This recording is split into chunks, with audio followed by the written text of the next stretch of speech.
Brief it. That's one of our 15. What else is one of our 15? We're going to get to tinker in a minute. All right, here's our second one, shank.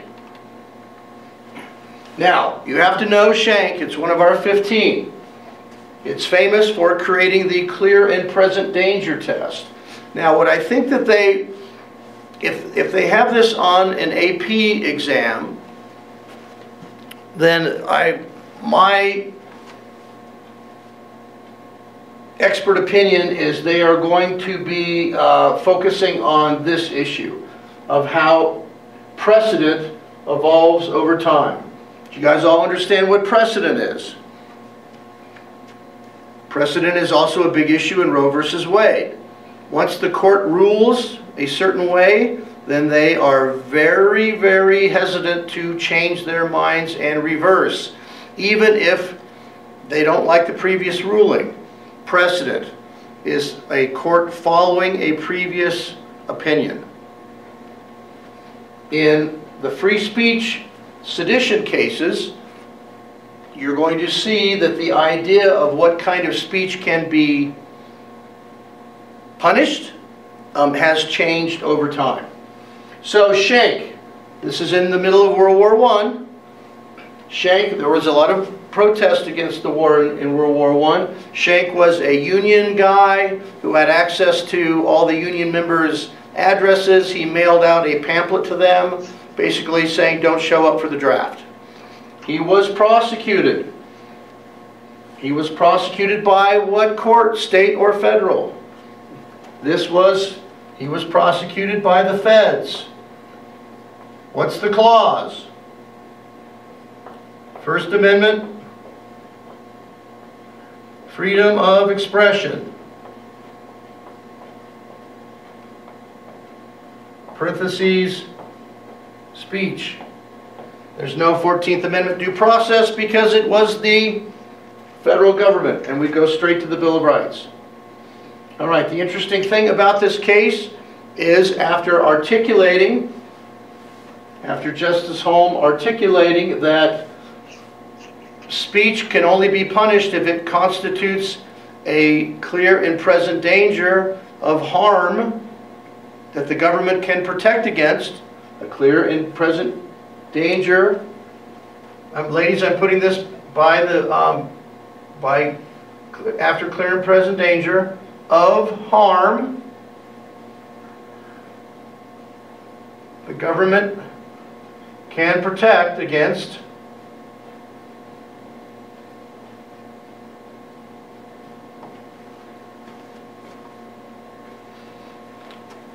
that's the kind of speech that can be punished. In Shank, the Supreme Court upheld the punishment of Shank for sending out a pamphlet. So that was the scope of clear and present danger. You don't have to remember these next cases by name, but it would be helpful for you to remember what they were about. In 1951, this is when we're in the height of our communist scare, the federal government prosecuted and convicted the leaders of the Communist Party for advocating the overthrow of the government. Those convictions were upheld under the clear and present danger standard. 6 years later, in a case called Yates, with basically the same facts, very similar facts, conviction of communists for advocating the violent overthrow of the government were reversed on the grounds that them just abstractly talking about it was not equal to the kind of clear and present danger of incitement that could be punished. There was no clear and present danger. Then comes, in 1969, the case of Brandenburg versus Ohio. Brandenburg is a KKK guy. He was out in a field in Ohio, burning a cross. saying, let's go march on Washington and burn down the Capitol. He is prosecuted by Ohio for violating an Ohio law against advocating violence. What's your clause? It's not the feds, it's the state. 14th due process and First Amendment free speech through incorporation.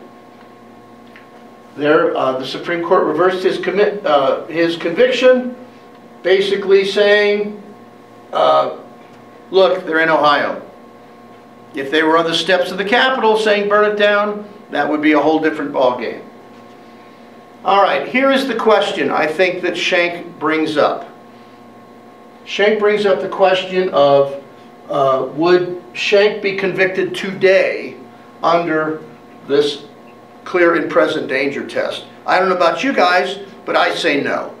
If we got into a war and the federal government started drafting people, then and you put a Facebook post saying, hey, don't report for the draft, I don't think that courts today, federal courts today, I don't think the Supreme Court today would uphold a conviction for obstructing the draft. All right, we cruising? Really quickly, we're at freedom of the press. 2 issues. One of them is one of our 15 cases. The other one you probably will only see on a multiple choice. So, New York Times versus Sullivan. I do not have it in red because it is not one of our 15. But you may see this on a multiple choice question. All right. Defamation. Defamation is not protected speech.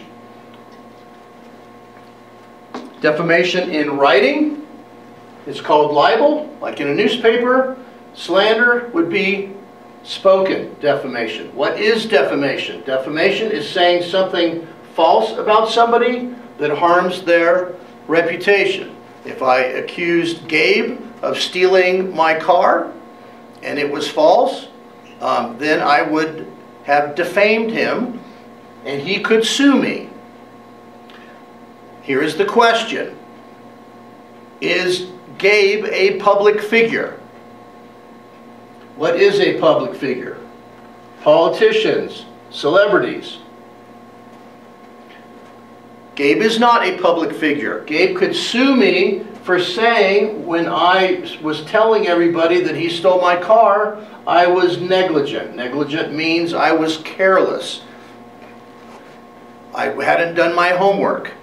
All right, if you are a public figure, like the president, like Beyonce, like Brad Pitt, then you can't, if you sue for defamation, you must prove that the newspaper, if it was printed in the newspaper, which would be what? Which would be liable, that the printing in the newspaper was done with malice and reckless disregard for the truth.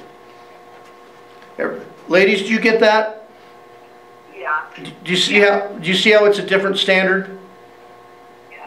That negligence is a lot easier to prove than malice and reckless disregard. Everybody got it? Yeah. Okay. By the way, I have a slide here. Here are some of the ways that governments can attack freedom of the press in more subtle ways than just killing the reporters or putting them in prison. I have a beef with our president because he talks about these things as if we are a banana republic. You could challenge a newspaper source, either a newspaper or a cable TV source, challenge their license, revoke their licenses. You could change the libel laws to make it easier to sue them for libel. You could go sick the government on them for a tax audit or some other government investigation. Okay, prior restraint. Prior restraint, next slide. This is one of our 15 cases. What is prior restraint?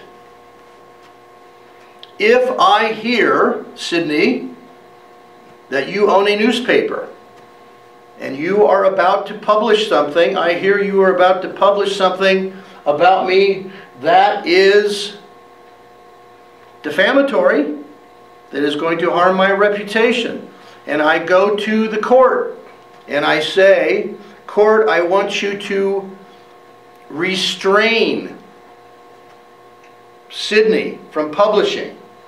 All right, how is that done? Prior restraint. It is going to, ladies, I'm putting a little note by prior restraint. You do prior restraint by going to a court and asking the judge for what is called an injunction. Another word for that is restraining order.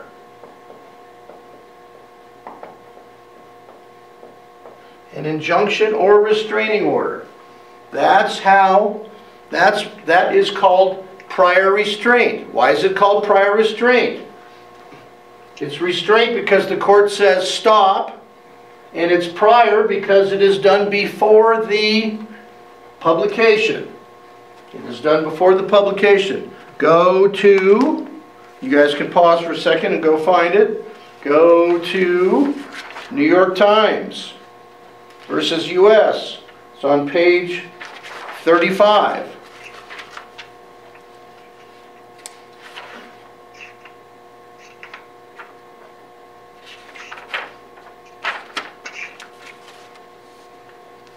Go to page 38.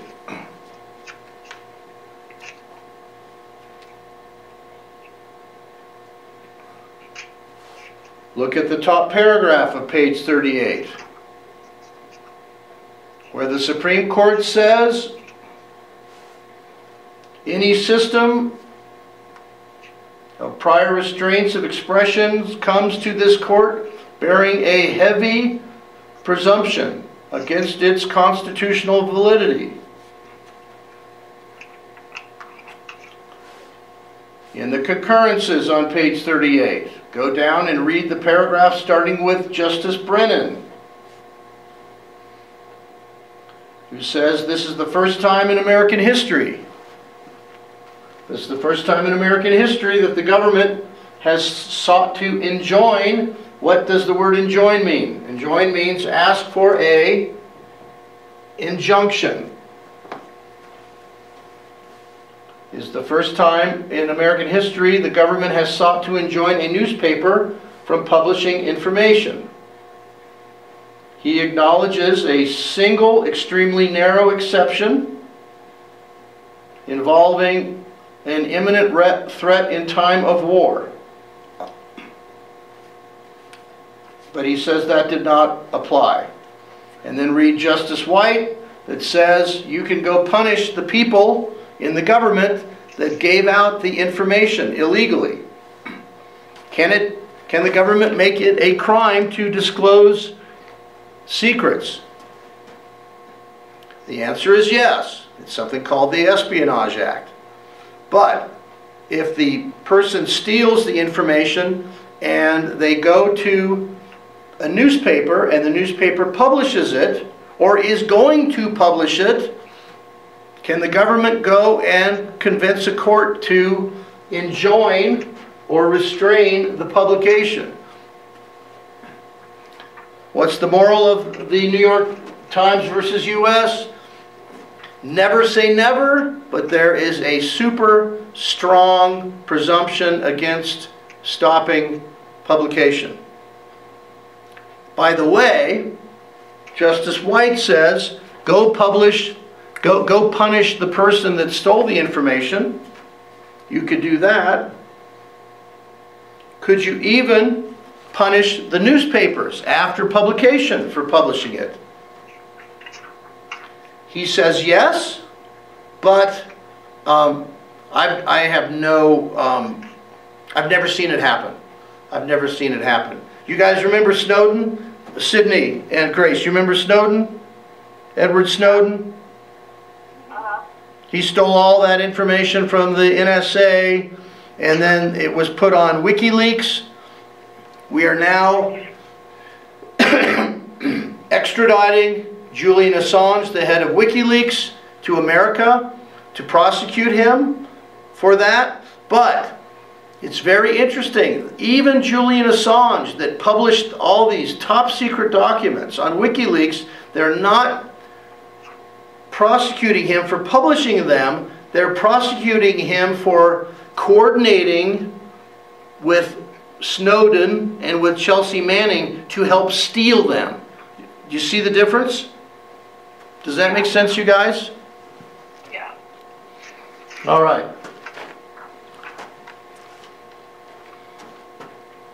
Obscenity.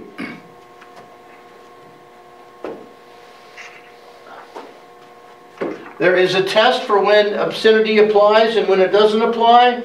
If you want to make absolutely sure you get a perfect score, you can read steps 1, 2, and 3. I think this will never be on the AP exam, and I would just totally advise you to ignore it, with the exception of what?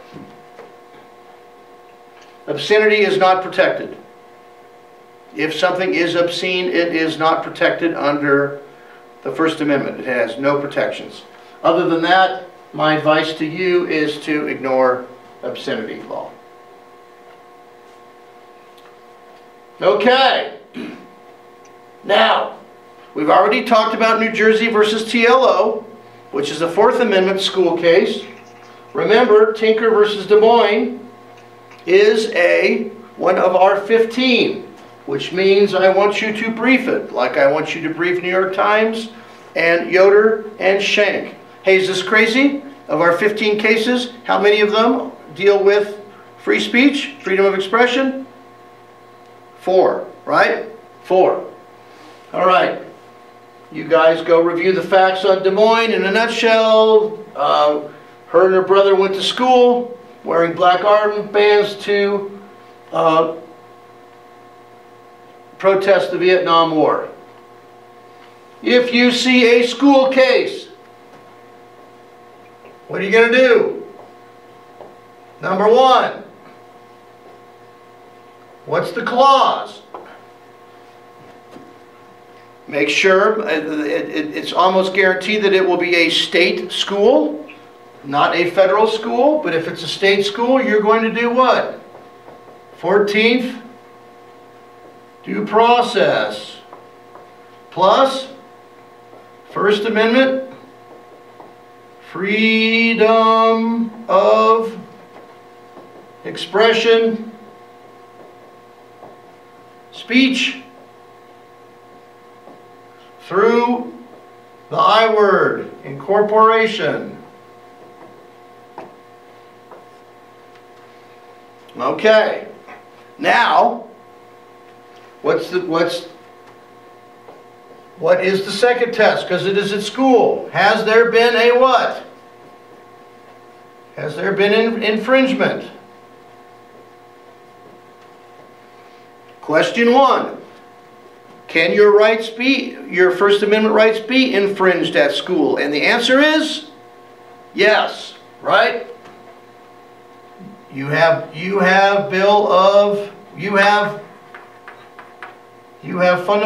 free speech rights, right? You have free speech at school. But it is what? Starting with an L. It is limited. Balanced against what? Against school administration needs to keep order and an educational environment. Blah, blah, blah. All right. So, what happened in Tinker? Even though school administrators are given broad discretion, the Supreme Court ruled that they were not disrupting the school and reversed their suspension from school. Compare that to the Bong Hits for Jesus t-shirt case. You can't publish anything you want in a school newspaper. It's not a public forum like you could outside of school. Sydney and Grace, any questions on that? No. All right. You guys, you see a school case in the free response section. Alarm bells are going to go off in your head, correct? You're going to say that there is a lower standard, it's not compelling state interest, that there is going to be deference given to school administrators because they have the right to keep a school from being disrupted, but you still have constitutional rights at school which are limited. Everybody got that? Oh man, won't it be fun if you guys get a school case, because you guys will nail it. All right, freedom of assembly. You have the right to peaceably assemble. The test is, can the government require you, this is the big question, can the government require you to get a permit before you march? And the answer is yes. Can the government place reasonable time and place restrictions on your march? And the answer is yes. But they cannot deny you a permit because of the content of your message. They cannot deny you a permit because they don't like what you are protesting about. Why can the government require reasonable place and time restrictions? What happened in Charlotte, North Carolina? There were the protesters against the white supremacists there. Remember that a couple years ago? Does the government have a right to set up barricades to separate two protesting groups? Do they need to know you're coming? Do they need to hire more police officers for safety? Those are all valid concerns that the government can impose on you by requiring you to get a permit. They can ban overnight camping. They can ban loudspeakers in a residential area. Here's my favorite picture from the Occupy Wall Street movement. There was a park in New York City that was taken over by Occupy Wall Streeters right at when the Great Recession happened. The New York City had a code that prohibited overnight camping. They let the kids stay there for a couple weeks until it really got to be stinky, and then they swept it with the police. And then the next day there was a guy sitting there in the middle of the park. Well, his head was poking out of a tent. And when the cops came to arrest him, he stood up, he was wearing the tent, and he walked off of the park. Beautiful. Okay, so you may see a multiple choice question on freedom of association. This case was also referred to in Griswold. Freedom of association is not an expressed right in the First Amendment, but the Supreme Court said for you to be able to peaceably assemble and speak, use your rights of freedom of speech, that involves a right of association. Interestingly, it kind of sounds like Griswold a little bit, doesn't it? In NAACP versus Alabama, the government tried to force the NAACP to disclose its membership list, and the Supreme Court said no, because you're trying to intimidate the NAACP and, scare off its members. All right, sounds good? Okay, ladies, any questions on this? No. Nope. Okay, so here's your assignment. I want you to brief these 4 cases, be lean and mean, focus on the clauses and why, all right? Don't just say 14th due process and then First Amendment free exercise. Say it's that because it's a state, not the federal government involved. All right, everybody got it? Okay, guys. A list of the cases you want us to brief? Sorry? Will you text us the 4, like a list of the 4 you want us to brief? No, because they are in these notes, and you should identify them. A quick review, what are they? I'm going to the beginning of the slide. What are they? Wisconsin v. Yoder is what? Free exercise of religion, right? Second one is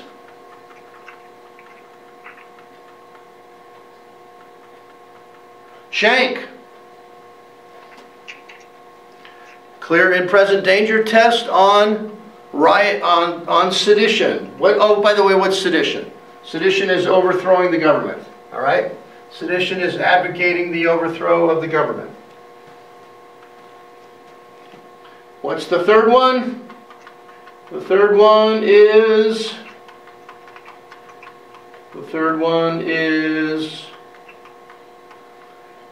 New York Times versus the U.S. By the way, you could call that the Pentagon Papers case if it's easier for you to remember it. The Pentagon Papers case. That's how most people know it. And then the fourth one starts with T and ends with Inker. And that is Tinker. And that is a school case with a lesser standard. All right. How's that? Did that help? Yeah, yeah. All right, guys, I'm going to try desperately to post this online. So I'm going to do that now. Hey, thank you, ladies. I'm going to turn off the recorder.